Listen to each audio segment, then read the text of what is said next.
Good evening. My name is Dovi Kessner. I'm Director of Operations at Relief Resources, which is a mental health referral organization serving the Frum community. For the last 19 years, Relief has been the trusted address in the community dedicated to assisting individuals and families struggling with any mental health related issues. We provide expert, well-researched referrals and guidance while holding people's hands through the very challenging and daunting task of finding the best possible assistance or interventions for their specific needs and concerns, assuring as best as we can that the help accomplishes their goals of treatment. Of course, this is all done in a most discreet and confidential manner. I'd like to thank Agudas Yisrael of America, who's always there for the community, as well as the Flatbush Community Fund and Torah Anytime for partnering with us on this important evening. I would also like to thank Yeshiva Katana of Lakewood for providing tonight's venue. Every community has been attempting as best as they can to transition back to normal life as they knew it before COVID-19. This evening was arranged after we received many requests for guidance with regards to the psychological and emotional impact of the pandemic.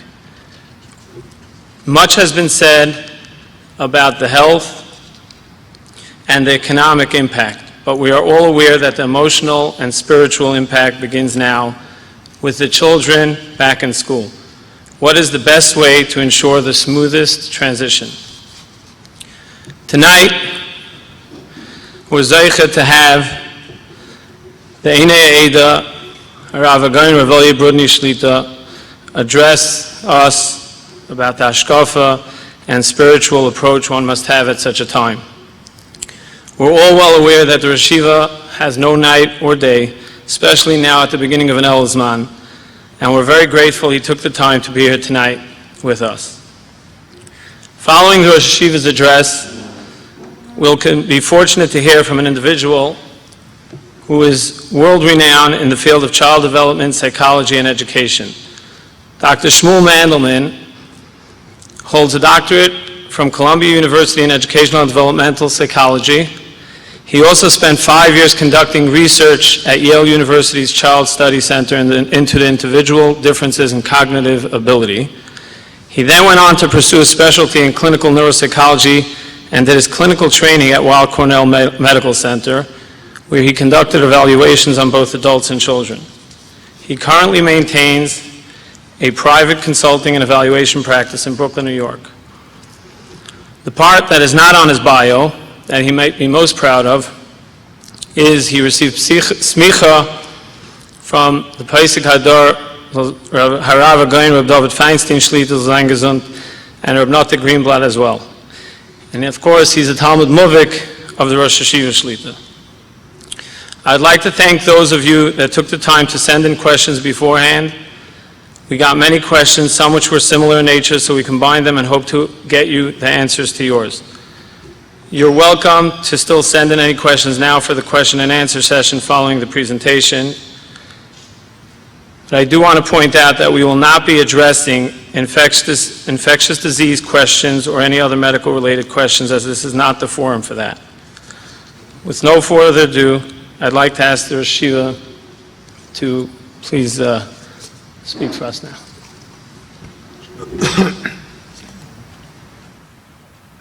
Thank you very much, Abdovi. Thank you very much, Relief, and all its partners in tonight's evening. Kulam Ahuvim, Kulam Brurim, all of them are in the front line of being there for Klal Yisrael and Rebbe Yisrael at all times.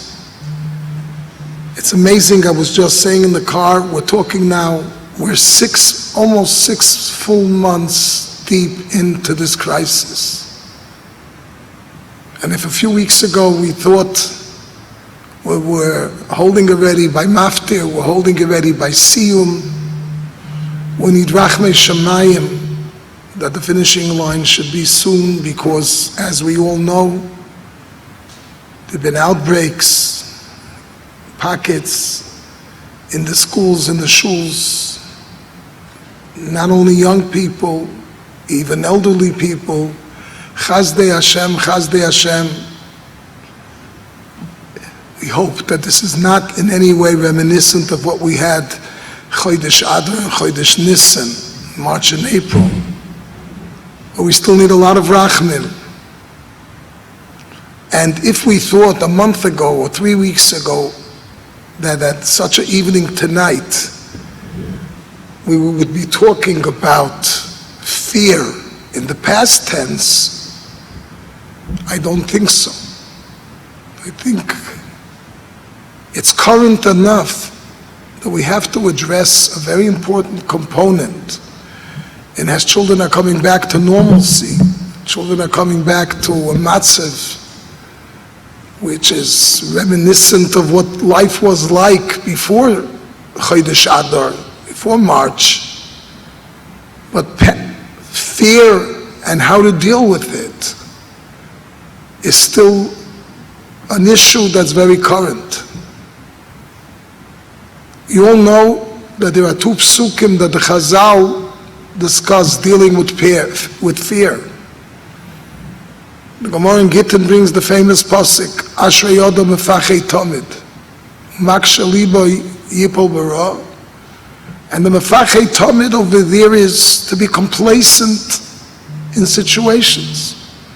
Certain situations that even complacency about something very mundane, how to deal with a crisis that arose because of jealousy, because of an argument, because of someone that was angry at the Rabbanim and went to the Motzei Diba in front of the Romans, and that whole story about Kamsa Bar Kamsa, all those three things in the Gemara in Gittin that we learn on Tisha B'Av. But Ashrei Yodam Mefachei Tamid, person should always be on guard. It's a great thing. And then there's another pasuk that the Rishonim ask, Pachadu b'tzion chatoyim, that people that are pachdonim, pachad is a chet. It's even psukim that we've learned recently in Parsha Shoftim, when an army is about to attack you, lo yisira mehem. Reni Yonis says if a person sees a tzara coming upon him, lo yisira mehem. You have to can't be afraid. There's a Rebbeinu Shalom. All in HaKadosh Baruch Hu's loving hands, all in HaKadosh Baruch Hu's fatherly hands. Lo yisira mehem. And how do we balance these two things? Mefachei Tamid and Pachdu Chatoyim. And the obvious answer is Ahu b'divrei Torah, when it comes to serving Hashem, Shmiras HaMitzvahs, and avoiding Aveiros, and doing the right thing. Your person should always be on guard, and he shouldn't be complacent, shouldn't do things just by route. But on the other hand, things that are in the hands of Hashem, not my bechira, no, the things that are bidei shamayim, hakol bidei shamayim, why are you afraid? Tamim tiyam Hashem Elokecha. Trust Hashem. Hashem knows what's best for us. He's looking out for us. We got to do everything in our power to be okay. But afterwards, menuchas hanefesh. We're not supposed to be afraid, unduly afraid. So when we start dealing with the kind of situation that has overcome us over the last 6 months, a pandemic that in our lifetimes we never saw anything similar. I remember as a very young child, the polio epidemic, which did not have this kind of mortality that we saw before Pesach and during Pesach. And I don't think it was these kind of numbers. I think they were much lower numbers than we've experienced. But in our lifetime, out of nowhere, HaKadosh Baruch Hu bringing such a mapecha to the world, and to be able to stay calm, and cerebral, and make the right decisions, and not to be caught up in a mode of panic is not easy. But tonight we're dedicating to do what we can do in these times of so deep, so many months into such a situation. What can we do that our children's stepping back into a normal situation and a more normative kind of life with prediction yeshiva and homework and things the way are expected to be? How could we make sure that we're doing our part, that there shouldn't be underlying fears and suppressed thoughts that the child hasn't been able to bring out? Whether it's children that have been exposed to tragedy throughout these 6 months, a Zaidi, a Bubby, unfortunately, it could have been a Tati or a Mami also in few cases, an uncle, an aunt, a cousin, extended family, a mechut. There are horror stories. There are so many horror stories b'machanenu. Allah maves b'machanenu. Children may not talk, but they surely think. And they think a lot. And they think in ways, I'm not the expert in child mental health, but I think you don't have to be. Any person that's a parent and a grandparent sees that. Children think in ways that are different than our ways. They perceive reality according to their age and according to their maturity level. We really don't know how these children are viewing what's happened and what's happening and what might happen, chas v'shalom. We don't know. But we have to be cognizant of that. Whether in a classroom, you have to be careful. Even when we discuss the pandemic, we want to discuss it in an ashkafic way. We want to discuss it in a way that helps them grow. We definitely want to be there to help them overcome suppressed fears and suppressed feelings of anxiety. We have to understand what is going on b'nefesh hayeled.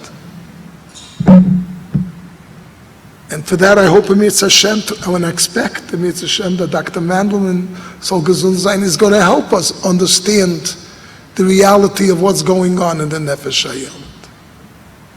But the greatest contribution to a measure of Menuchas HaNefesh in children is the level of Menuchas HaNefesh that they notice in those that they trust most, and those that they look up to most, which is their parents and the parental figures around them. Might be a very favorite Rebbe or Mora. It might be a grandparent. But that confidence and that lack of panic and menuchas hanefesh that the adults exhibit go a long, long way in allaying fears that are suppressed within the child.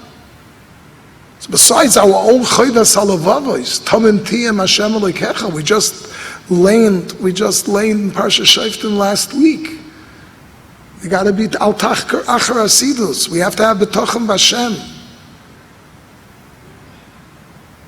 We don't panic.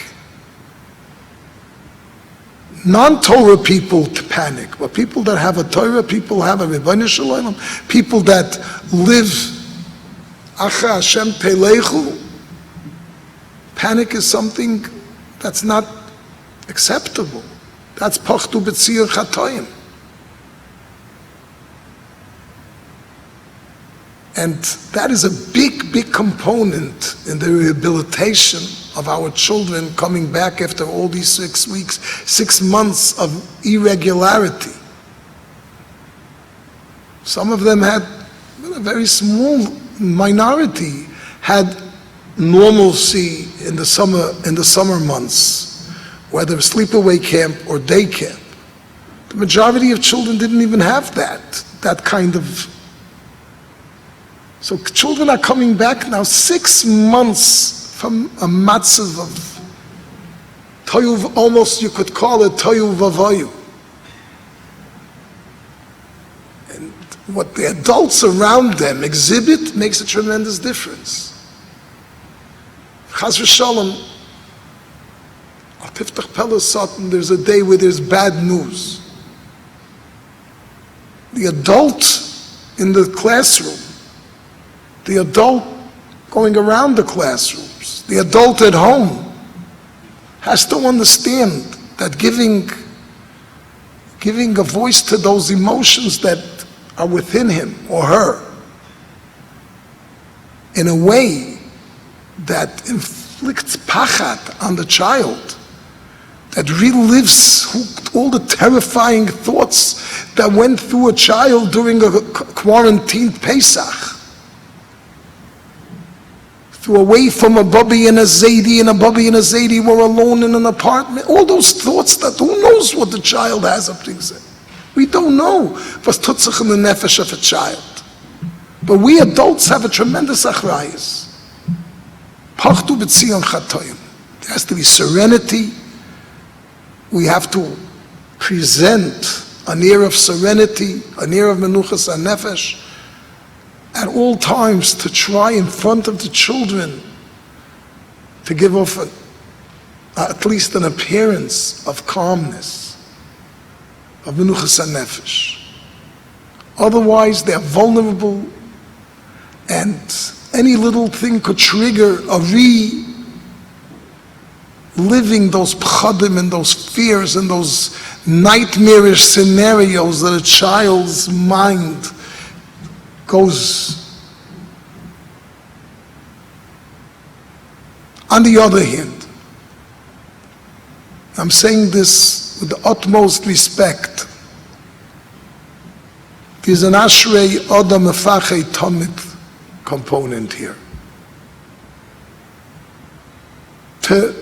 Obviously, although we didn't have yeshivas and Bes Yaakovs,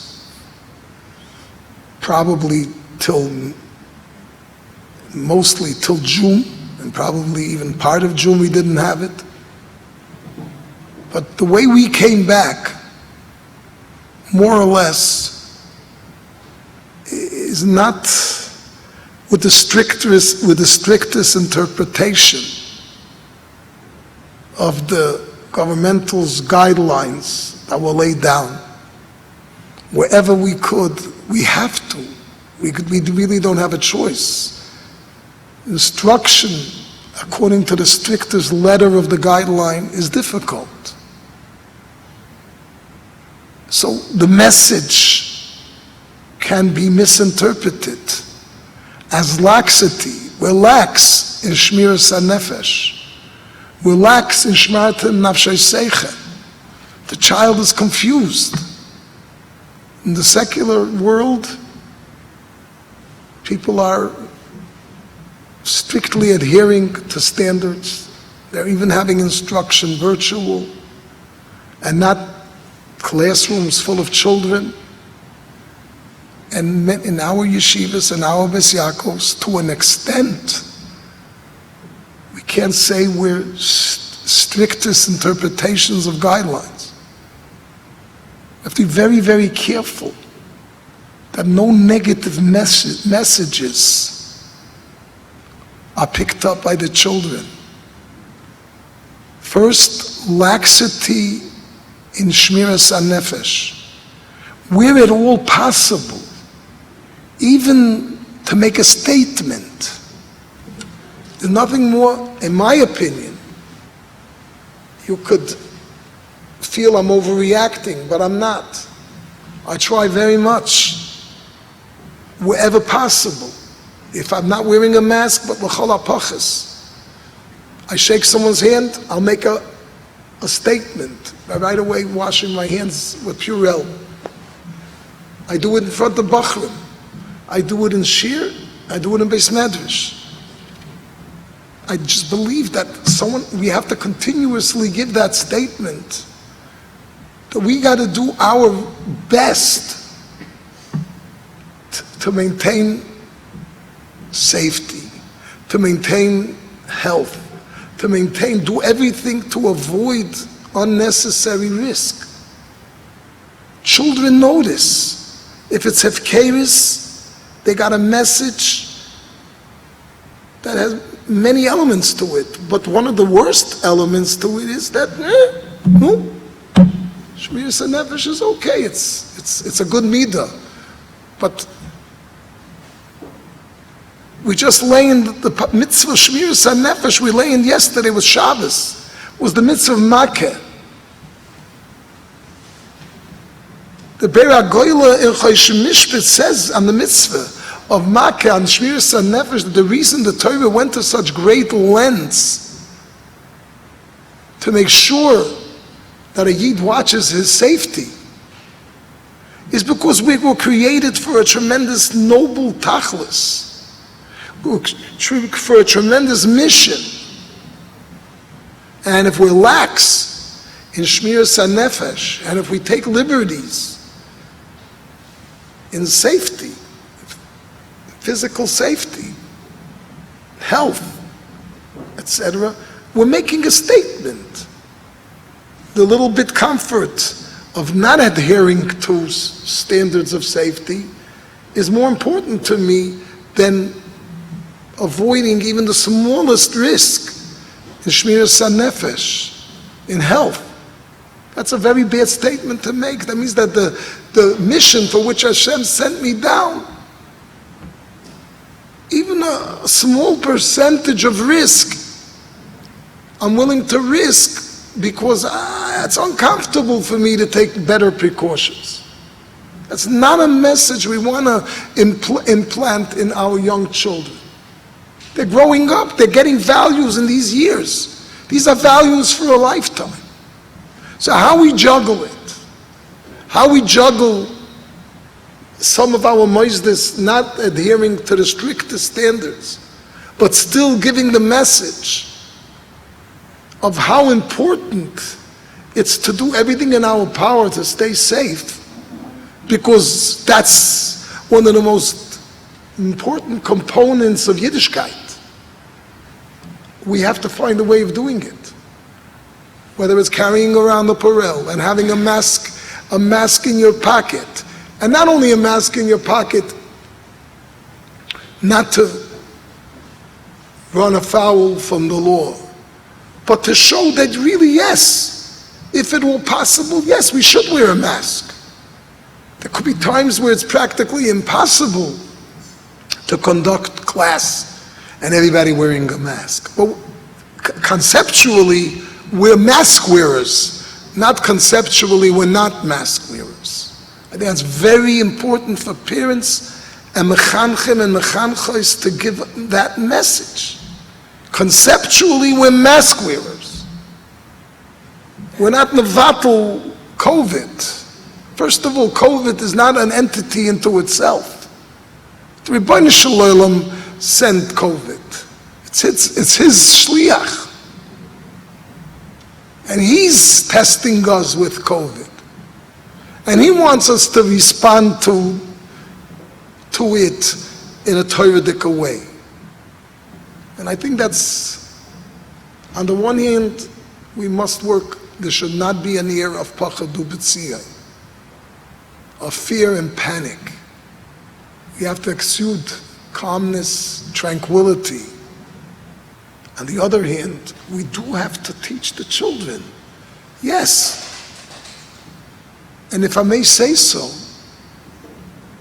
I think another lesson that we have to instill in the children, which is very difficult and it's very contradictory, is that yes, we're a people that follows rules. Of course. The rules that we follow most are the Taryag mitzvahs, and all of the Rabbanans, and all the Gzeiris l'Gzeiris, and all the Minhagi Kodesh of Klal Yisrael. But we're a nation of rule followers. We follow rules in school. We follow rules in shul. And yes, we're part of a civic society. We're part of a state. We're part of a city. We're part of a country. And if there are rules that the Memshala, we follow them. There are times when it's too difficult, like other chelkes, sometimes the chekenish is too hard. But then again, there's a difference between, what do I have with rules? The rules were not meant for me. That's, I believe, poisonous in a child's growing up. Lamaisa, could I follow every rule by crossing every T and dotting every I? It's a practical thing. Oh, but the ruach that I have to give off to a Talmud, to a Talmida, to a child at home is, yes, we are rule followers. Because that's being a mensch in a civic society.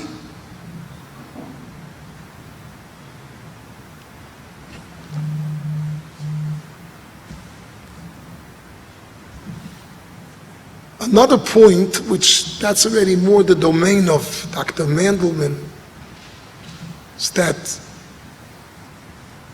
we're going to observe children coming back now into real school, and hopefully, Be'ezus Hashem, for the duration, for a whole year, for a whole school year, Be'ezus Hashem. We're going to find children that were doing very well pre-COVID. We'll find them coming back struggling at all different ages. It could be anywhere, probably from K to 12 you could find this, and you could find the opposite. Children at different ages that struggled pre-COVID, somehow a transformational l'toiva took place. If we don't understand it, and it just remains a phenomenon, we're going to lose an opportunity. Because whatever reasons made a child in pre-COVID struggle, if we're not prepared to versteh the dynamic, what happened here, that COVID was an antidote, we're going to miss the opportunity to learn from it. And b'chein lahepech. Why did this child fail in COVID? Why did this child have a dramatic Yerida in COVID? What happened? And we have to learn from that. So is school only a cover-up for underlying problems, and as soon as we're out of school, all the problems kick in? So these are another thing, as the children are going back to a world of Torah, a world of chinuch, to a world of to a scholastic world, to a social, to our kind of social life, in our Moises HaTorah, and yeshivas and Beis Yaakovs, etc., and lower and elementary and high school. What is this phenomenon? And if someone went through COVID without skipping a beat, I want to know why. Why were they able to be so durable that this whole COVID kufa, and with all having to learn virtually and all those kind of nisyonis, they went, maybe there's something we have to learn from all that. There's a lot to speak, but I'm here really only as the rabbinic introducer to Yedid Nafshi Ahuvi, truly ha'isik b'tzarchei tzibur be'emunah, a person that has given his life completely and totally to Klal Yisrael, Chlolius, and to the Torah world, Befratius. It's incredible to encompass how many different Yechidim and Mishpachas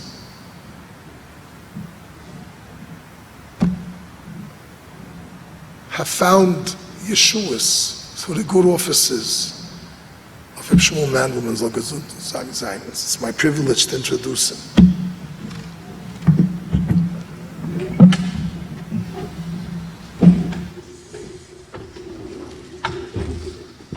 Thank you, Rabbi. Rishus Meriv Rabbi. I would like to really start off by thanking the Chasania, both Relief Resources, who pulled together this entire event, who I have the privilege daily to interact with, and many of them are here tonight, as well as Agudas Yisrael, Torah Anytime, sponsors that like to remain anonymous, as well as the physical Achsania. It's not random that Yeshiva Ketana of Lakewood is hosting this event. Throughout the entire pandemic, Yeshiva Ketana of Lakewood followed mila b'mila, word for word, the direction of the Yeshiva Shlita. The Menal Rabash editor did not make a move, not a single move throughout this entire time without consulting their Yeshiva. And listening to the Yeshivas Divrei Psicha and understanding what it means to have an achrayus and chinuch during this time, what it means in terms of being able to the messages that we are sending our children are critical. But it's ein lefi the choyder sheshiva if you have to sit through a drasha of mine, but ask Mechil in advance, I hope he'll be okay with it. So what I want to do tonight is build a framework. I want to be able to understand what it is that we're in fact contending with as students start to reintegrate to school. I'll tell you the truth. I was called a number of months ago by a Maisid, an educational institution. They asked me, do I think anything has to be done in this regard, or can we just go ahead as if nothing happened? I was sitting in my office at the time, and I was phenomenally taken aback. How is it that you as an educational institution can be asking such a question? I can tell you Relief Resources did not struggle with that question. From the very beginning of this pandemic, they were out in the front lines offering seminars, informational sessions with various leaders in the field as to how to be best addressing the psychological impact of all of this. So, I think a little bit of chazara, a little bit of review is imperative here. Let's remember what happened here. We're taking kids who've been through a pandemic. We had everything was going totally fine, and then mitamo, out of the blue, these kids were totally taken from their regular schedules and routines and structures. Not only were they taken from that without any warning, means none of us had warning, they weren't just taken from that, they were thrown into trauma. Now, unfortunately in the field, trauma is a term that's loosely thrown around, but here we're talking about trauma that was at a mass level. This was an incident that we don't have precedent in recent times for. And not only was there trauma, there was chaos. Total chaos. I was here in Lakewood the Sunday after Purim, meeting with the Rosh Yeshivas of Lakewood, discussing what are the Moistis going to do in terms of their response. I can tell you at that point, there wasn't even a havamina that we were going to do anything, because at that point in Lakewood, there were no positive cases. Rahman al-Itzlan, at the end of the pandemic, we have here the head of the Chevra Kedisha, the Lakewood. He could be made that we did more than 100 burials throughout this pandemic. For anyone to make believe that nothing happened and that kids were by no means affected by it, regardless of their level of resiliency, is nothing short of foolish. Besides the chaos, there was, for the first time in many people's lives, a real danger. We like our kids to live in bubbles. We like them to be very well protected. And for the first time, we couldn't ensure that in any way. Yes, we were socially distanced. Yes, we were keeping them isolated. But still, there was real fear. There was real danger. Beyond that, any time anyone was having a conversation, it was about who was nifter, who was in the hospital. And they weren't just random people. Oftentimes, these were relatives, friends, neighbors, and no one knew what to make of it. How do you tell somebody day after day after day being exposed to that level of loss and trauma? What do we do with that? And then, as a result of that, there was a phenomenal amount of stress. People in general don't do particularly well under stress, let alone when you have a sustained period of stress at that level. If anyone was following even the guidelines, they were changing on a daily basis. There was total lack of clarity as to what it was that we were supposed to be doing to keep safe. There was tremendous amount of mixed messaging, both from the authorities, from neighborhoods. We had back and forth between doctors and rabbonim, schools. Nobody knew what to be doing. Everyone was trying their best, but it certainly was a very confusing time. Then we had people sitting in social isolation. I can't say it was a schos, but I had an opportunity that during Pesach, when people for the first time were fully socially isolated in Yontif, I got to spend my Pesach on the telephone. I got to spend my Pesach dealing with people that were having full-on panic attacks Seder night because they couldn't be there with their families. These were people that every year had their Pesach traditions. They were no longer. Instead, they were sitting and calling a hotline in the middle of the night, crying and trying to figure out what it is they could do to in some way alleviate their level of trauma, their level of stress, their level of unknown. They didn't know what to do with themselves. It never had happened before. They were feeling totally isolated. Every one of their coping skills that they previously could rely on was no longer relevant. And then we get into the family. So it's great. It's a great opportunity. Everyone's home, nowhere to go. That's all wonderful when you have a functional family. What happens when things are not quite as functional? We have lots of time, months and months and months, that we're stuck inside with our family members.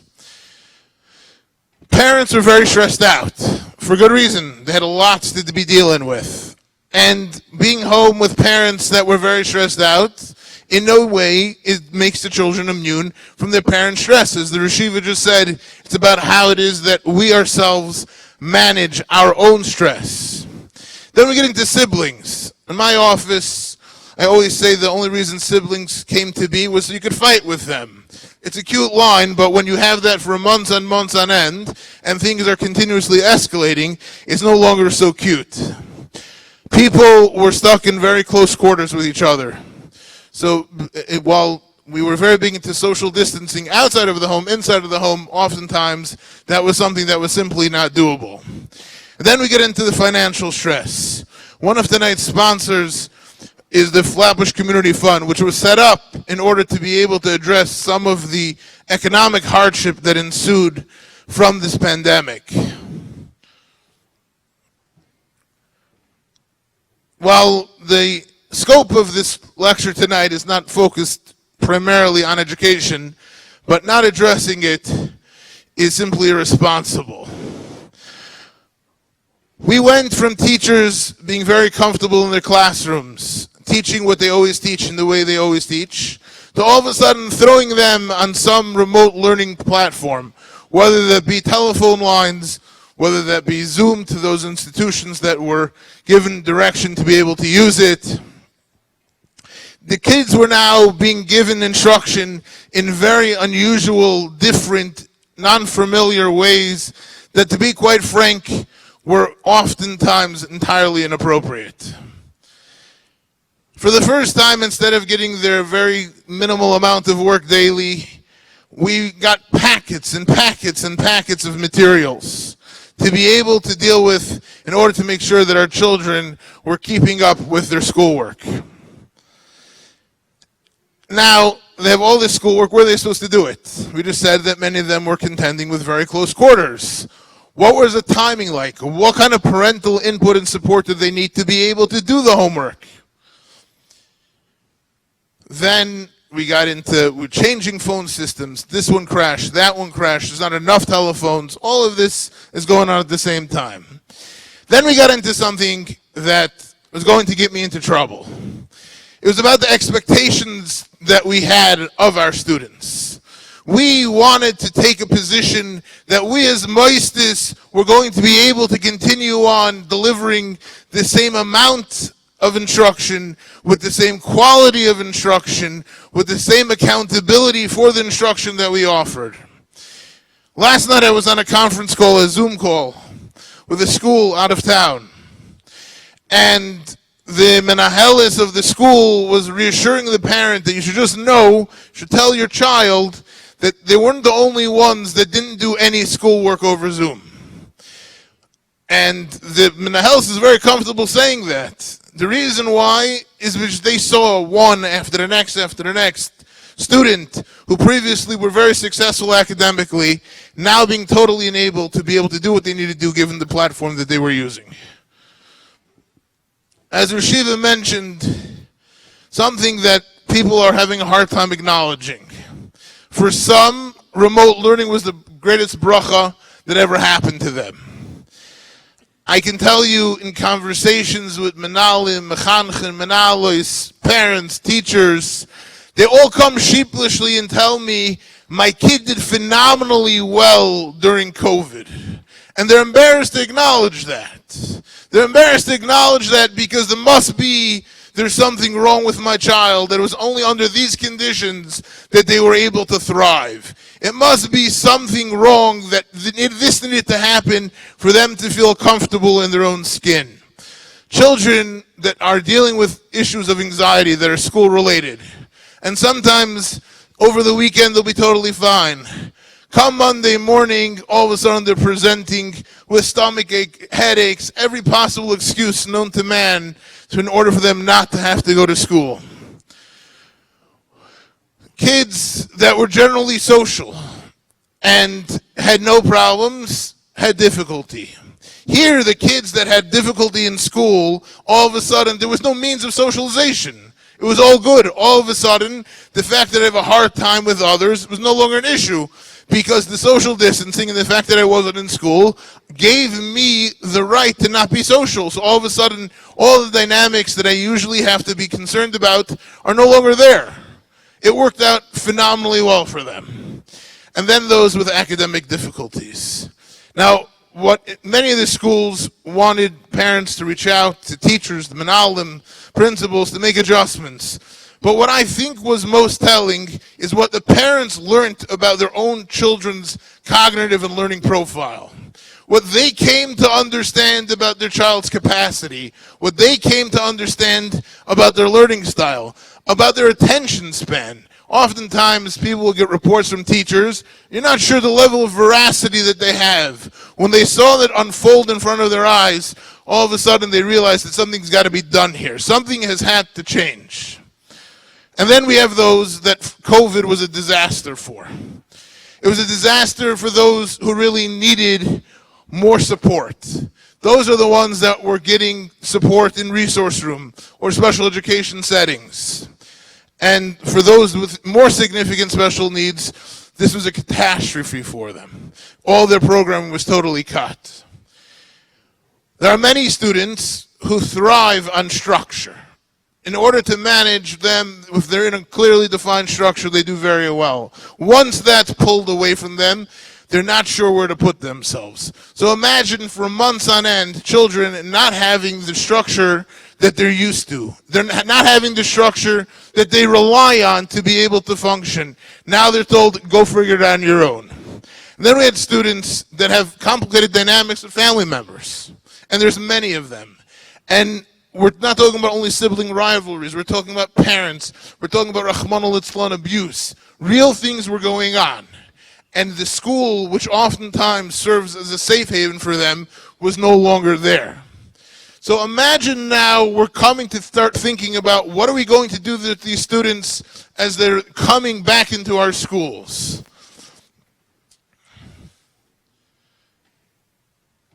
But it wasn't the students alone that were impacted. As the Rashiva said, it's all about how we manage ourselves as parents. Parents were dealing with quarantine. They were dealing with the real health concerns that were abundant everywhere. Loss of close relatives and neighbors. Financial insecurities. I was doing Zoom sessions and watching parents having to find a room to be able to do it in as they were trying to work, as they were trying to make some semblance of normalcy in their lives, was a Herculean effort. Had all these kids home all day, no structure, no activity, and you became the activities director as well. Then came Yontif time. Besides all the disappointment about who could come for Yontif, who couldn't come for Yontif, making Yontif, many of them couldn't even go to the grocery store to do so. Getting through day to day. And then how was it that we were managing our own children's fear? I remember one night sitting down with my kids at the table, and my 5-year-old is talking to me about social distancing. Imagine how, even regardless of how careful we were in terms of what we were exposing them to, when we have a 5-year-old sitting at a table discussing with their parents the word pandemic, social distancing, what is it that, imagine, we're not impervious to any of this. And then parents all of a sudden had to become the principals of their own home schools. Most of them without any background in education, and most of them with zero interest in doing so. And then having to deal with the moistus, being able to deal with the teacher expectations and the principal's expectations, back and forth, and constantly changing, no one knowing what is coming or going. Then became the summer. How many different iterations of summer plans existed? Having to do this time after time again for each of your children. So, where are they holding now? What have they been left with after the 6 months of this period of time? They've gone through trauma. Most schools, some schools here in Lakewood were able to run for a few weeks at the end of the summer as daycares. They had some programming, some level of structure, to have some level of closure, but most did not. Most students did not have an end of the year last year at all. And now they're walking into school having never finished last year. Now, besides the social and emotional aspect of it, just in terms of knowing where they're holding in terms of their grade promotion, what it means to go transition now to the next grade is something that they have no understanding of. Children are creatures of habit. The reason why behavioral interventions work is because when children are given structures, they're given understanding, and they're given environmental supports to do so, they can do it generally. These children have not been students for months, and now they're walking into school as if nothing has happened. Over COVID, the only authority figure that these children had to deal with was mom and dad. But mom and dad, Baruch Hashem, were otherwise occupied, stressed out with their own things, had to let an awful lot slide just to make it through the day. Now they're going to come into the institution with authority figures that are not just going to let things slide. And then comes to the social aspect of it. They have not been within the regular social milieu at all. They have not been with their friends in the same ways that they have been previously. So if we're going to look at this from the both emotional and social standpoint, then finally we could look at it from an academic standpoint. And this is not by chance, because unless we can figure out the emotional and social aspects of what these students have gone through and how we are going to deal with it, the educational aspects have become entirely irrelevant, but because they're not going to be students positioned to be able to learn at all. Everyone wants to know, when is this shoe going to drop? When is this all going to happen? Everyone's been talking about this great trauma that they've been through, and everyone wants to know, no one's seen anything yet. We haven't seen what's going to happen, and everyone wants to know, everyone got so excited about this. This was another mental health scam that everyone put together. We manufactured that there was going to be fallout, and there's nothing going on. Al tiftach peh. But if we do not prepare and understand why that has not happened, we're going to be very poorly positioned to respond. We have to understand that we're not going to see this until things resume to some level of normalcy. And this is true for all of the stakeholders, children, parents, teachers. I said this was not going to be focused on education, but we have to understand what the teachers are walking into as well. Teachers went from the very cushy, comfy confines of their classrooms to having to try to figure out all of this remote learning while having their own families at home, without having the same challenges as everybody else, while still being able to maintain a level of function as a teacher. They haven't taught in a normal way. They haven't been able to prepare in a normal way. Many teachers out of town have not been able to get into their classroom since they last left. Many of them have minimal interest at this point. They're totally burnt out. It was a miserable experience for them. Now, I hear this time and time again from the teachers. They don't even know what to be expecting when these kids walk in day one. What is it going to look like? How is it going to feel for everybody? And obviously we always look at the teachers as models of what this should look like, but we also have to remember teachers are human. They also experience this, and we're also very much impacted by all of this. When we're looking at trauma, when we're looking at understanding what happened, we have to understand that nothing in our lives experience prepares for this.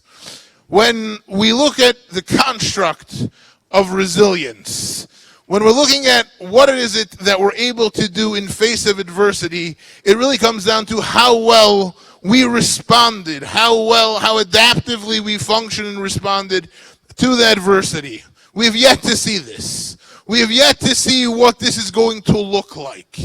And when we're understanding that, when we're understanding there is nothing in these children's experience, or their parents' experience, or the Rebbeim's experience to prepare them for this, understand the level of impact that we're going to be dealing with.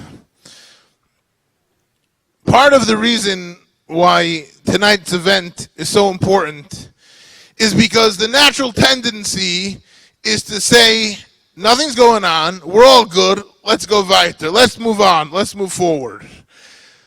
The reason why we're doing that is because as human beings, we're limited. We can only deal with a certain amount. We can only process a certain amount.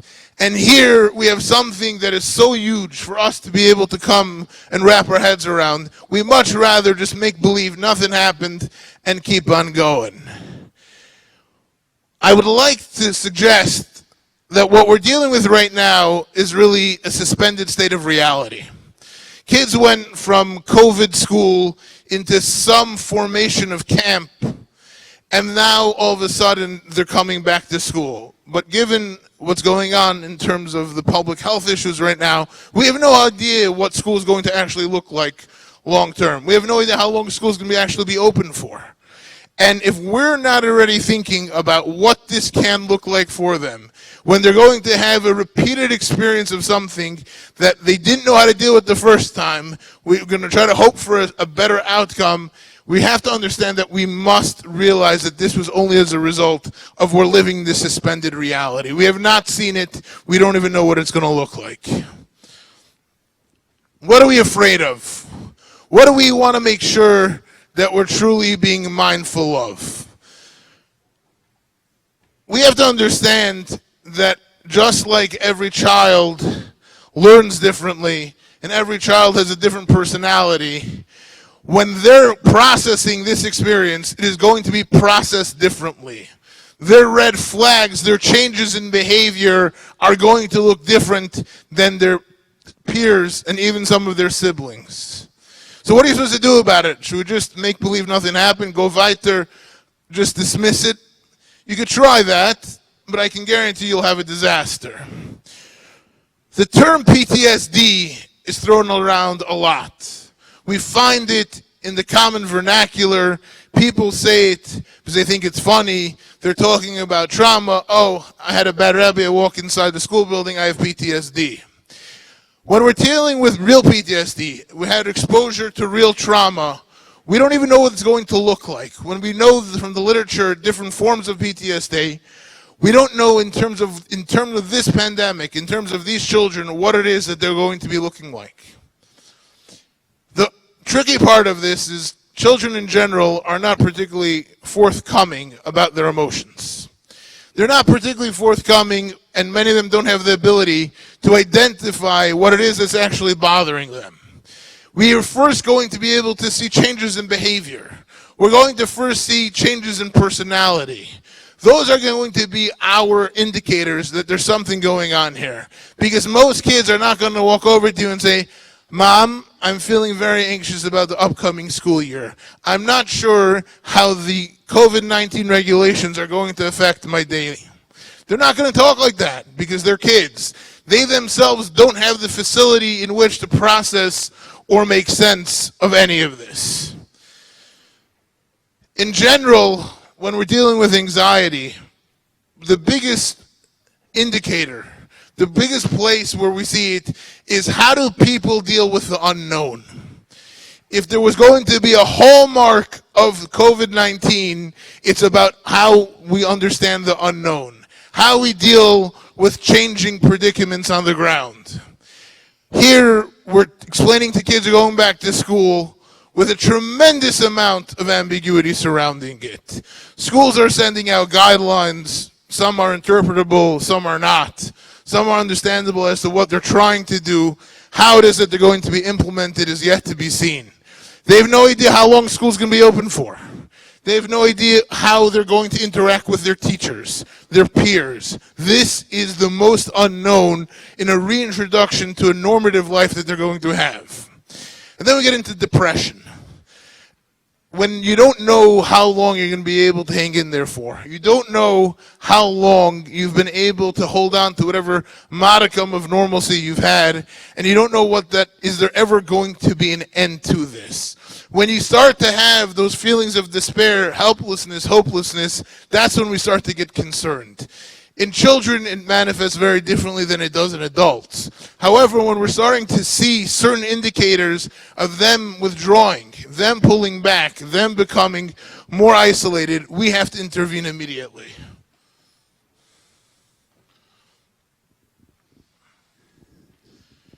From the social aspect of things, kids are social beings. School, in reality, is nothing more than a social setting. Failed in certain way in terms of replicating real life, but in terms of the children's ability to socialize, school is the primary vehicle for them to do so.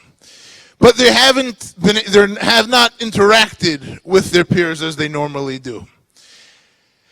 Dynamics shift after months and months of being away. The most popular kid in class, now when they come back, may no longer be the most popular kid in class.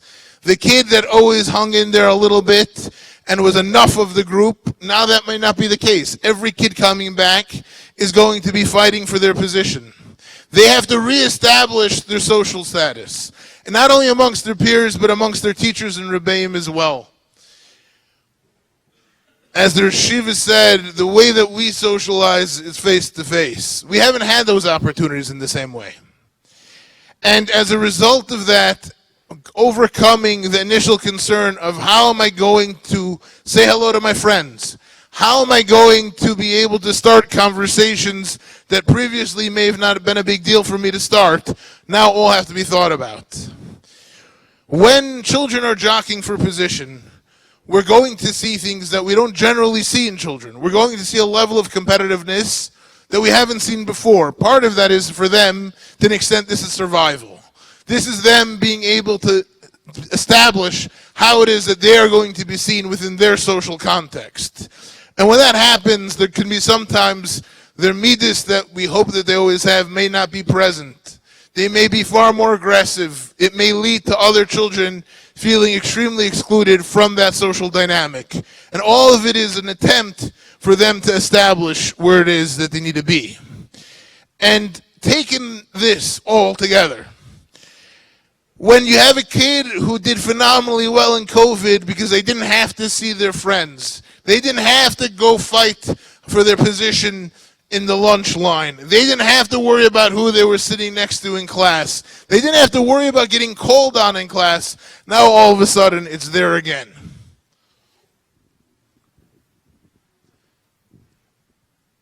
when we're thinking about our role as parents, we are going to have to help and support our children through this reintegration process. Obviously, schools have done whatever they can to make sure the process is smooth, but this is an opportunity that the school-parent partnership has to become real.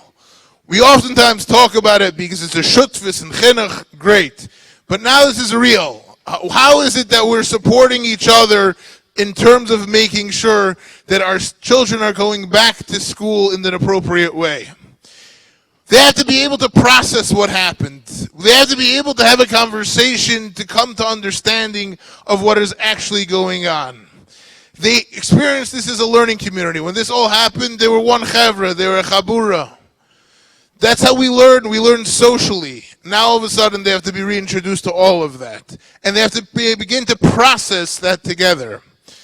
There's going to have to be a lot more facilitation directly. Most times, we can leave the kids, they'll be fine, they'll figure it out on their own. Doing so in this situation is ill-advised. There's going to need a lot more direct facilitation. And then we're going to see the kids that are starting to shy away. We're going to see the kids that are going to tend to be more isolated. They're going to feel that they're being left out, and for some of them that very well may be protective for them. And given the fact that we're in a school building and we're talking about a reintroduction to school, I do have to discuss academics. What happens now, the kids are coming to the classroom after months of actually not learning. Not because they didn't want to, because for many of them they couldn't, given the situation. Given how the instruction was being offered, it was unfamiliar, they weren't able to learn properly. Now they're thinking about walking back into class, and the very idea of that is daunting.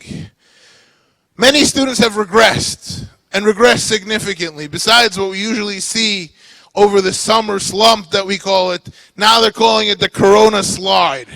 We're seeing significant regression. We have to start to begin to understand, where did that breakdown start to happen? Where do we have to go back to start bolstering those skills, being able to start re-teaching what it is that we had hoped they had learned? When we get them back in the classroom, and this is just as relevant for parents as it is for teachers, we have to understand what it's looking like. Imagine a kid who's been sitting in a learning group in camp, after months of not being in school or yeshiva, now being subjected to a full day of academics. Understand from their standpoint what it means to them, how insurmountable a task that has been. And now they're coming back, they still haven't figured out what's going on in the world around them. Somehow we went from full-blown COVID to going to camp, now we're going to school, still have no idea what's flying here. What are we going to be concerned about? What are we going to be looking at as areas of potential difficulty for our students? One of those is basic routines. I had a Rosh Hashiva call me last week, and he said, I understand, I have Bachman sleeping until 10 o'clock in the morning every morning as Lachatchila. That's when Shachar starts for them. How am I getting them into Bismerish at 7:30 in the morning every morning now? How is it that kids who have been going to sleep very late because nothing else to do, now all of a sudden have to be concerned about them waking up in the morning for a school day? The length of a day, the amount of time that they're spending in school in highly structured environment is going to be demanding of them. Sitting in class, a colleague of mine told me that the first day of class, their child got kicked out of the classroom for talking. I was thinking about, what is the message that teacher or Rebbe is sending? What does that mean in terms of their level of understanding of where this child is coming from? Here they are, they haven't had this social opportunity before. Now they're sitting in a classroom, and day one, they've been kicked out for talking. Now I'm not suggesting the kids should be able to sit and talk a whole day during class, but understand from their perspective what it is that they're having to deal with. Here I finally have my friends around me, I'm finally in a comfortable and familiar environment, and I talk, and the first thing I know, I'm out the door, because the Rebbe had to make sure that he was asserting sufficient control to let everyone know where he's holding. On whose cheshbon was that done? On whose cheshbon was it that it was okay for somebody to make that move? Understanding from the child's perspective what it means to be back in school the first day, this is the message that was sent. Accountability became a big word towards the end of COVID. We needed to make sure that besides everything else, we're going to be worried about attendance both on phone conferences and Zoom. We needed to make sure schoolwork was getting handed in. Now all of a sudden this is real. This is no longer this idea that you can get away with some things. This is real. Now they're going to be concerned about grades. The conversation about grades at the end of the school year last year was mind-boggling to me. On what basis were you grading? On what basis were you making determinations as to whether the students performed up to task or not? It was an impossible situation. There was no equality between the situations and the backgrounds of each of the students, what their particular circumstances were. And yet, we wanted to arbitrarily affix a letter or a number to their performance. We did it because we wanted to feel normal. We did it because a school has to come with grades. What message did we send our children in that? Is it about the grades or is it about them and their experiences and their needs? Now we got to deal with discipline. I gave you that one example, but can you imagine now all of a sudden the Rebbe, I feel bad for them. I'm not taking it away from them, the challenge of now having to try to get all of these children to be compliant and being able to sit in their seat and be positioned to learn. But now you have to understand, you're going to have significant discipline issues. And now we have to deal with sitting in class the whole day, and now we have to start talking about homework again. My kids this morning were doing their last of their summer homework, and my kid told my wife, but I'm going to have to be doing this the rest of the year. Why do I have to do it now? Understand that in their mind, going back to school comes with large amounts of expectations. And what we have to understand as parents is how are we going to convey the message to our children about how to deal with those expectations? How are we managing our own expectations of our children? How are we conveying those messages without understanding how we're viewing it and how we're going to convey that message and how we're going to teach them to cope with those expectations? We're failing ourselves and our children. Part of all of this is safety. We see here, we walk into Shiva Katana, an institution that's taken all of the safety precautions and guidelines very seriously. And now we have temperature kiosks in the front of our school buildings. The first thing we do, we're introduced to our building that's our safe haven. All of a sudden, now we have to go under some level of examination to make sure that we're safe. What happens to Chas v'Sholom, the children that have any level of immunocompromisation or they have parents that are immunocompromised in some way, that we have to have extra stringent guidelines for them. Understanding what that means for them. And all of a sudden we have state mandates. As the Yeshiva said, we're a nation that follows laws. Hopefully to the greatest extent possible. But understanding what that means for the child, am I going to have to sit in my classroom with a mask on? It's funny to have to look at my Rebbe or teacher with having a face shield on. Having plexiglass around their desks is as unnatural of an environment as one could have. And yet this is what they're subjected to because we don't have a choice. But if we make believe that it's no big deal, you'll just adjust, you're fine, we're selling them all short. Hand washing, the basics, these are things that we've been talking about for months, but now all of a sudden they're going to have me doing this within the context of school where many others may not have shared the same philosophy. Well, many others have not been quite as stringent because now we're going to be back within a social community that everyone's going to have to integrate together with. What can we not afford to do? What can we not afford to do in terms of assuring the greatest chance for our students to be able to successfully reintegrate to school, both for them and for us? We cannot believe that the beginning of this school year is like every other one. Again, natural tendency is, don't make a big deal about it. Kids are resilient, they roll with the punches. Bad idea. We cannot minimize what it is that the students have been through, even though they may not be willing to be forthcoming and discuss it, and may not understand the full magnitude of it.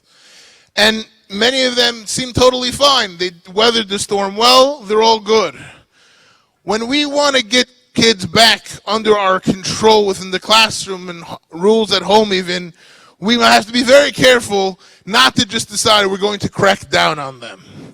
Once we crack down, that means we're going to get even more pushback than we would normally get. We cannot crack down. It has to be gradual. It has to be understood. What is the purpose of this behavior?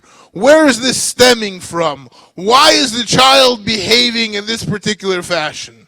And then all the children are worried about, I struggled in math beforehand. I haven't done a stitch of work since. How am I getting back into it?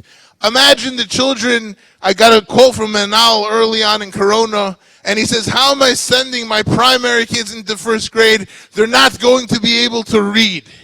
How are we going to contend with that? What level of support and understanding are we going to be able to afford our children when they're coming home from school concerned, am I ever going to be able to make the cut again? Am I ever going to be able to get to the point where I'm comfortable enough within my classroom to do what I need to be doing? We have to make sure their educational needs are addressed. And again, it's beyond the scope of tonight's conversation as to what that looks like. And we have to understand that many of the behaviors that we're going to be seeing can very much be looked at as defiance. But when we have to understand that children are going to be behaving in a way because they simply do not know what to do with themselves. They do not know how to respond under those conditions. They're not sure what to make of any of this. We have to contextualize their behavior, understand what's driving it, and then respond appropriately. What we do need to do is start having open conversations. What we do need to do is being able to open up the conversation with our children with putting it out there. How powerful it is to be able to understand that, yes, this is not just about you. We all went through this. We all experienced this. We all were uncertain, and yet we're okay. We're working through this together. Opening up the dialogue. Being able to check in with your children regularly despite when things get busy is going to be important. Because oftentimes they would prefer you just gloss right over them and deal with anything else that has to be dealt with. But no, we have to be very careful to make sure that we are checking in with our students, our children as regularly as possible. We have to make sure that on a day-to-day basis, we know where they're holding so we can adjust as necessary. We can introduce any level of intervention that we feel that's necessary. We also have to explain to them, everyone's in the same boat here. All the kids weren't in school. All of them did not have the regular socialization. All of them have their own academic difficulties or challenges. And tonight, we're talking for relief resources. If you're going to see something, if you're going to see a significant change, and it may be nothing, you don't want it to be that you saw something and did nothing because you didn't know where to go with that. You have resources available to you. Relief in the beginning of the pandemic made sure that their turnaround time in terms of calls was exponentially quicker than usual. They had tremendous numbers of calls, but they wanted to make sure that the parental concerns and fears were being addressed. And that remains the same. There are resources, you must use them, because being able to have an opportunity to address an issue when it's in its infancy as opposed to when it gets totally out of hand is a very different dynamic. We need to be able to keep ourselves in check. We need to manage ourselves, our expectations, our own anxieties. We need to be able to introduce whatever the normal level of responsibility is gradually. We can't just throw it on them and say, okay, back to real life, get back to everything you've always done. Not going to work. It has to be a gradual process. And we have to have tolerance. We have to have understanding. We have to be able to contextualize what it is that we're actually doing here. I don't want to even discuss this slide, but if we don't, we're going to be looking at it as if we didn't realize what happened the first time. We're going to make the same mistakes. What's going to happen, Rahman al-Islan, if something has to change within this school? Today alone, in this town in Lakewood, there were classes that had to be closed because teachers and children were testing positive. How prepared is the school to do so? How prepared is the school to be able to communicate that effectively with the parent and the child. And the question is, what does a child care? If the child knows that things are organized, if a child knows that when something arises, it will be dealt with appropriately, their safety is then ensured. If we go back to the basics of Maslow, understanding his needs hierarchy, understanding that physical safety is something that's a prerequisite to learning, a prerequisite being able to function with an educational environment. What happens if it's a teacher administrator? What happens to a student?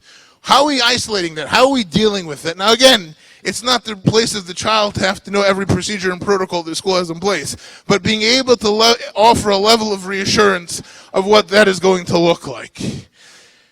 And the question that all of us are concerned about is, Rahman al-Islam, if we have to go back to going into remote learning again, what's going to have changed? The first time around, we had to be very understanding. All the meisters were in the same place. No one had an idea what to be doing. They jumped down, they did the best they could. This time around, there's no excuses. This time around, if we do not know exactly how we're going to respond to the need for remote learning, we have failed. And with that, questions and answers.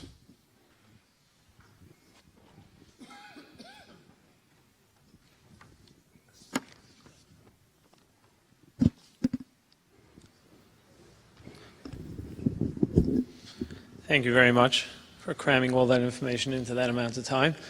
I just want to apologize to, number one, the Rosh Yeshiva.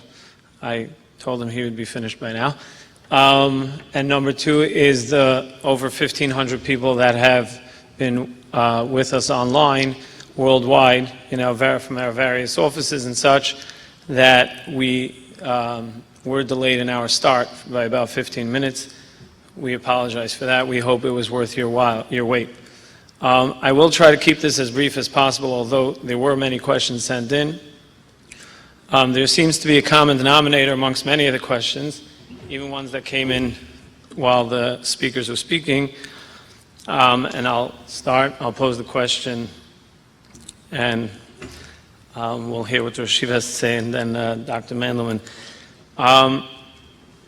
We all know that the yeshivas, mechanchim, meisters, hakdoshis all tried all through the pandemic and after, and I've heard just a short while ago that many meisters actually implemented many different changes and are trying different things because of the post-pandemic environment. But there were so many children that did extraordinarily well without school, in the school structure, and all that it encompasses, be it social, emotional, or academic pressures, being that the schools aren't changing their systems, which they can't. How can we, as parents, hold on to and incorporate the positive homeschooling experience? Should homeschooling be considered for some children that finally thrived in this environment? I'm deferring all my questions to Dr. Mandel. Had a feeling. No, be'emes, no, seriously. I was here to give, a benediction, but the nitty-gritty will leave to Dr. Mandel. Thank you, Rebbe. Tell me that. Is this on? You hear him? Good. To be honest, I think in terms of what we have to come away with, the question stated there's nothing that the schools can do to change. I think it's a tremendous machayev for schools to be able to reflect on why is it that the kids did as well as they did under the different circumstances. What is it about our structures and what we offer on a regular basis that for so many don't work? And not being able to do a wholesale overhaul of every one of our educational institutions, but to give it some thought in terms of what was it? Was it the group dynamic? Was it the level of instruction? Was it... No. It's on? It's good or not? Mm-hmm. Just pick it up. Hello? Okay. Better? Better? Yeah? Keep on going. I think they give only Rebbe the live mic.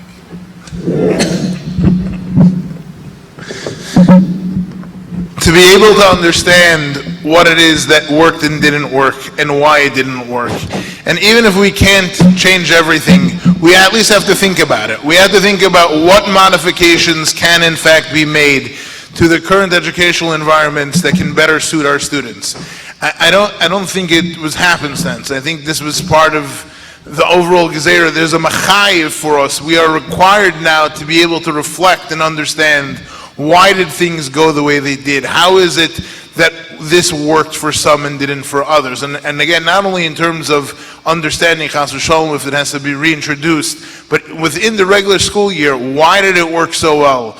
I had conversations with Menalim, with parents were calling and complaining that their kids are doing their homework while on rollerblades.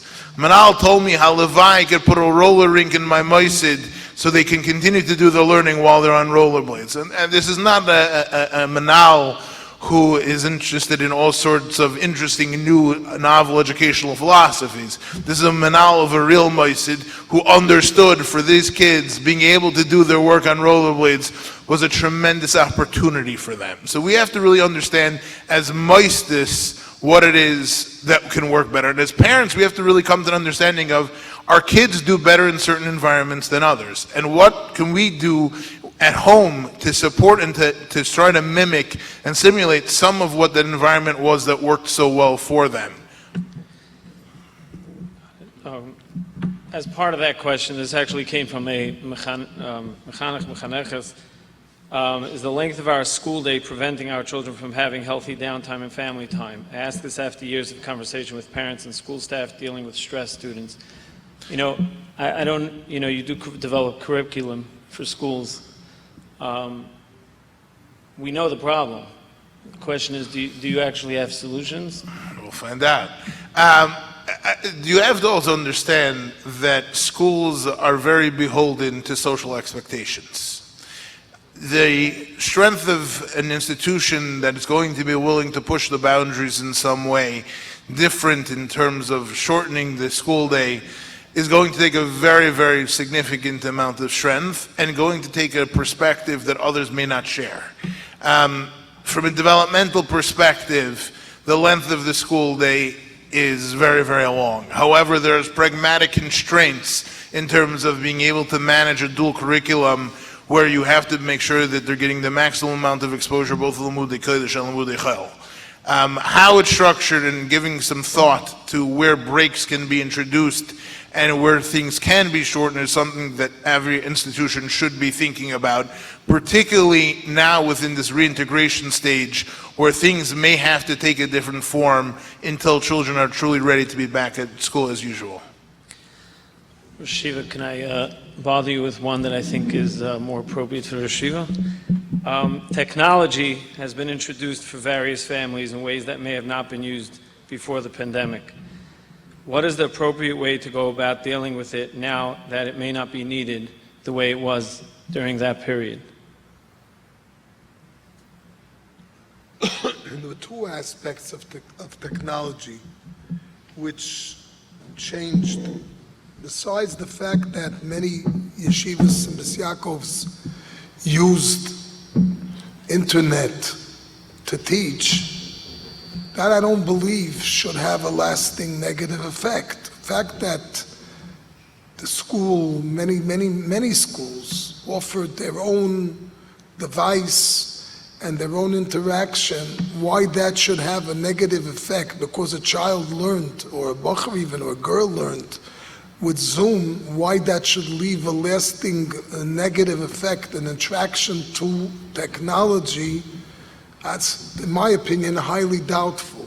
But what did happen is that for, I don't know, for little children, but as, pre-teens and teens, and even older boys and girls, they developed a whole new social life. The social life transferred from interacting personally to interacting technologically. So those that are makpid and don't go beyond the phone, but even being all the time on the cell phone in different hours because, like you said before, day and night became in ganzen mished because there was no structure, real structure. that is, we're going to find it a little bit difficult because they became hooked on interacting technologically. And those even that unfortunately were even more liberal and used, interacted with more, savvy ways of using not a plain phone, but using other technology and using a smartphone or using email, and kids became a ganze into that, which during a school year until now, till this happened, that's going to be a problem, to wean off from habits that, if not weaned off, are definitely destructive habits. Yeshiva Bachad should not be interacting through email. That's not for a Yeshiva Bachad. Even a girl in a high school setting shouldn't be interacting with email. That's not. So that happened many times during this corona, and that's gonna take chachma and work to use chachma to wean them off, and to explain to them that becoming, doing stuff that's on the border of addictive behavior is very destructive. It's a problem. But in the teaching, that I don't think should leave a problem. You had to do. Why would that in any way change the child or the teenager's approach to technology? No, but even as simple as, some kids got phones that never had phones, regular phones, no smartphones. Yeah, so they used phones. So now they're used to using phones. So that's going to take avodah to wean them, to explain to them. But it should be done. Look. What should the message be? How are we contextualizing for the kids? This was at some point we gave you certain allowances, and given the because at the time it was not stammer we gave them an allowance. It was almost for many of them a survival method. They didn't have any social life. They were at home, basically quarantined for a longer time. So this is how they interacted with society. Now that you're going back to normalcy, it's also wissen that being on the phone habitually is not a good thing. And it only could lead to even worse things. And it's education. Yad Chazaka Zoyin Etuya doesn't work. It's education, it's reasoning, it's explaining, it's rewarding, dialogue, rewarding, and giving compensation. It's an avodah. Is that true with all of the behaviors that were developed over this tkufa? I'll be honest with you. You know more about what was developed over this tkufa. But from what I'm choshed developed over this tkufa, this is not the worst. There are other things that were developed over this tkufa many times. Avada. That's no question that we have to change things.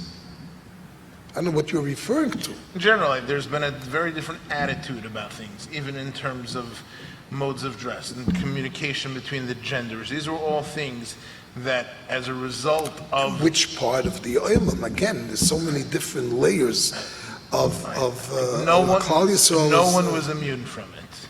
I got calls during camp of regular good Mesifta Bachrim from good yeshivas that all of a sudden were exposed to hotlines over the summer. They had opportunities to interact with girls. Now all of a sudden because everyone was sitting around with a phone. Everyone was bored, and everyone needed social interaction. Now what? So if you're dealing with a child that already deviated to a level of averis, almost the shiloh, we have to get him out of the mess. You're talking on the phone. That's you're not going to convince children so fast that interacting kosher with their friends in a kosher way, but doing it without measure is something destructive. That's a sugya. But if a kid chas v'shalom stoop to behavior, that stuff that a yeshiva boy or a yeshiva girl shouldn't be doing, Corona brought on by some of them, which I imagine was a minority, both of them taking certain liberties and misbehaving. So what we have to do our best to to somehow figure it out. But what should a school policy look like? Should there be a zero tolerance? Should there be an open conversation? Which school are you referring to? You want Yeshiva want Ketana, Beis Shendel, Beis Rivka Rachel? Which school do you want should tolerate intergender communication? None of that. But the question is in terms of from It's Ashkafic not a co-ed school. understandably, but from Ashkafic perspective, how are we to address it in terms of understanding how it got there and how it is that we're going I to be think able to that I think what you're referring to are really the exceptions. Those are the children that had a tendency to misbehavior in other ways in normal times. Came Corona, came this, so they pushed the envelope further. But it's not like, a kid that's like the perfect boy or a perfect girl that's always never made trouble and everything. They found them interacting on email together. That did not happen, honestly. despite what reports were that all of a sudden we were losing half of the machane in the streets. I told you that right away when you started 100%. telling this, that we were losing those that, Kim Chetchina Tachan. Unfortunately, those that the Fahesia became a little bit startling during Corona. The B'tzina was not much better before Corona. It went from B'tzina to Fahesia, which is not a good thing. Dr. Mandelman, this is actually from a professional. I'd like to have suggestions to accommodate students with ADHD who need to get up and move around at least once an hour. That person wasn't sitting near you while you were speaking. How can they deal with basically being contained behind plexiglass for extended periods of time? So I'll tell you the truth. I was recently davening in a minyan that required social distancing, not just in terms of footage, but in fact there were blue X's on the ground. Knowing my own propensities to not being able to sit straight and for any extended period of time, I opted for the outdoor version of it, which allowed me further room to roam during davening. We're going to have to deal with it, and it's very real, because for a kid who feels already contained by being stuck in the classroom, being stuck behind plexiglass is going to be a larger issue. More regular breaks, again, it all has to be done within the safety guidelines, but being able to build in more allowances for breaks without making it a big production within the classroom, finding open areas that they may be able to mill around in to be able to let off some of their steam, as opposed to believing that all of a sudden their ADHD is cured secondary to Corona.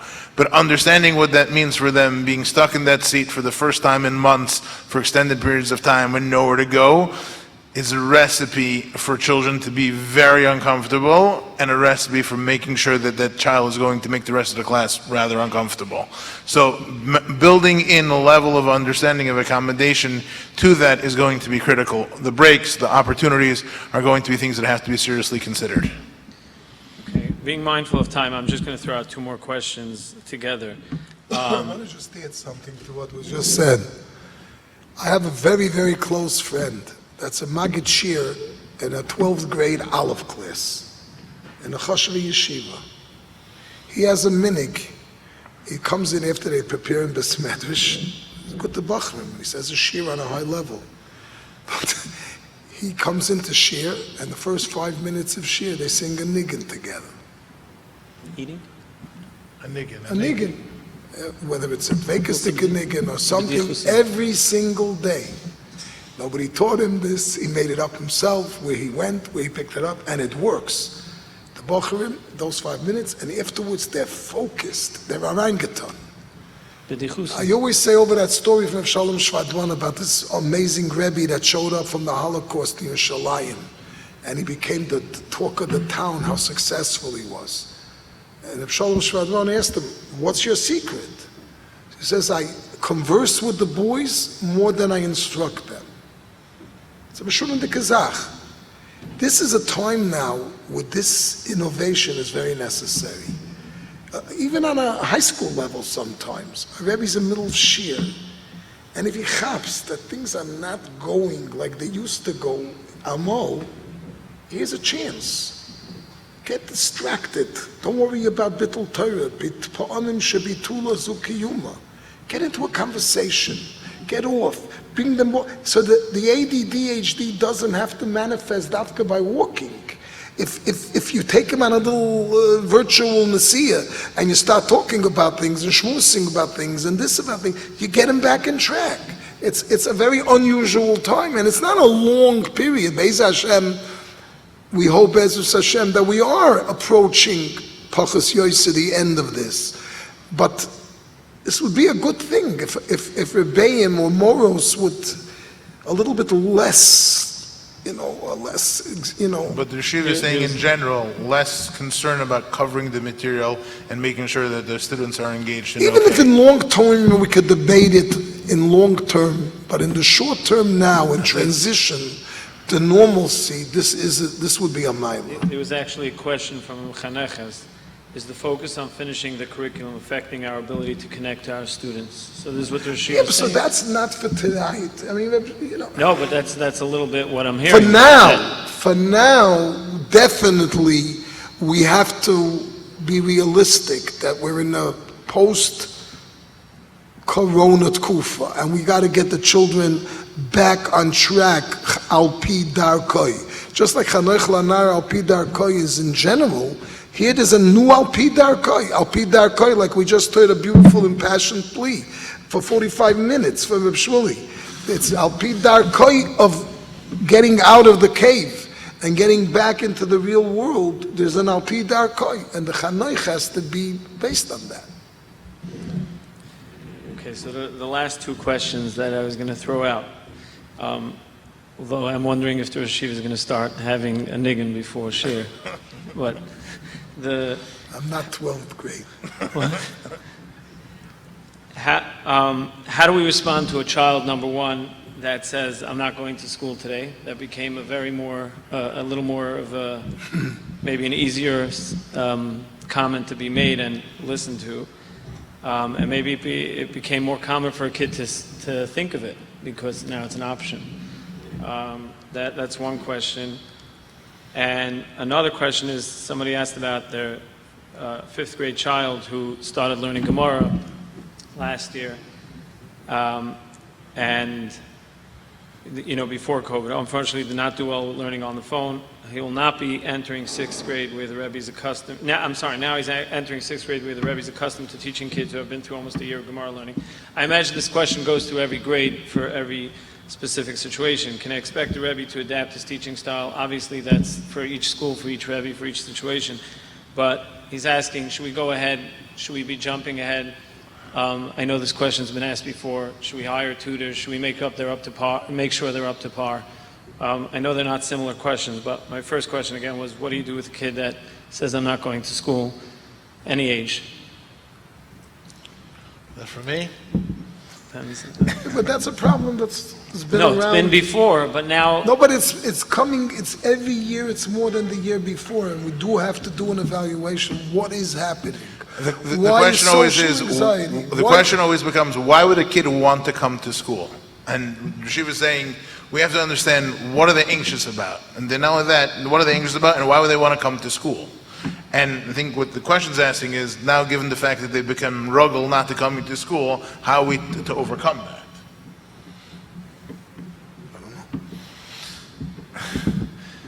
It's a very big problem. This has been weighing. I mean, the last few years I've seen it pretty much up close many times. Children and all ages.